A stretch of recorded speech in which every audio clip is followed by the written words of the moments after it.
Prince Singleton, est-ce que vous croyez justement que cette assignation en référé, c'est justement pour éviter au parti RDPC d'avoir des problèmes relativement à la présidentielle qui arrive, ou alors le Conseil en voudrait ce congrès parce qu'il veut voir les choses bouger en interne? Je pense que c'est une belle, peut-être c'est un plaidoyer. Moi je prends ça sur le sens du plaidoyer. Parce que beaucoup ont souhaité, oui, notamment ce congrès, mais dit même que avant la présidentielle. Le risque, le grand risque serait si, comment je vais dire ça, si c'était un autre parti qui attaquerait le RDPC pour un différent. Mais ça c'est à l'interne, c'est-à-dire que c'est les militants d'un parti politique qui ont des textes qui appellent ici au respect de leurs textes, et lorsqu'on le saisit, le tribunal administratif est compétent pour statuer sur ce type de dossier. Mais ici, il faut le prendre, moi je pense que il faut le prendre pour sorte d'appel. Parce qu'il faut noter que, oui, le Congrès, vous savez qu'il y a eu cette polémique-là, je pense que c'était en 2018, lorsque le président devait se représenter. Les gens attendaient forcément qu'il y ait un grand congrès pour le désigner. Mais le bureau politique c'était sans tambour ni battant, s'était réuni et avait, comment je vais dire ça, prorogé non seulement le mandat du président, et qui lui permettait d'être le candidat naturel du RDPC. Et même encore, cette prorogation expirait en 2021. Exactement. Donc ne soyez pas surpris que si le Congrès, si le président national du RDPC ne vient pas convoquer le Congrès, que ce type de scénario se répète.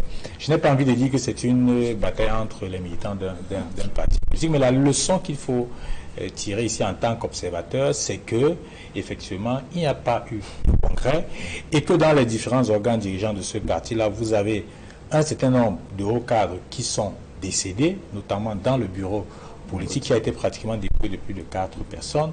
Vous n'avez plus aujourd'hui, le président Biya n'a plus une dizaine de personnes du bureau politique. Oui, du bureau politique, c'est-à-dire que notamment même le vice-président.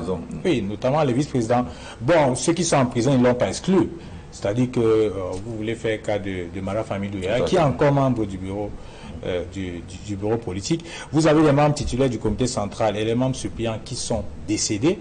Et donc, par conséquent, une certaine opinion estimait que même à l'approche sur le plan stratégique, à l'approche de cette élection présidentielle qui est annoncée, que le président national de ce parti-là pouvait convoquer un congrès, mais dans les coulisses, il faut noter que des sources indiquent qu'au niveau du secrétariat du comité central, tout est fin prêt et qu'on attendrait que le président pour donner le OK pour déblayer le truc. Donc ici, il y a plein de choses à faire, notamment le remplacement des membres du bureau politique et même les membres titulaires du comité central. Et pourquoi pas faire entrer des jeunes, vous savez, depuis le congrès de 2011 jusqu'à aujourd'hui, il y a une dynamique des jeunes, que ce soit des communicants et bien d'autres, qui ont grandi, mais qui ont envie d'accéder à ce type, à ces postes-là.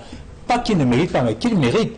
Mais comme le parti est dans cette sorte de léthargie-là, les gens piaffent quelque part d'impatience parce qu'ils estiment qu'ils ont mouillé le maillot et que même pour la symbolique, le parti pouvait leur faire accéder non seulement au comité central, même pourquoi pas au bureau politique, pour certains qui sont là, c'est-à-dire que vous avez des membres titulaires du comité central qui ont pratiquement fait 30 ans et qui ont des états de service sur le terrain. Et je pense que sur le plan stratégique, ce serait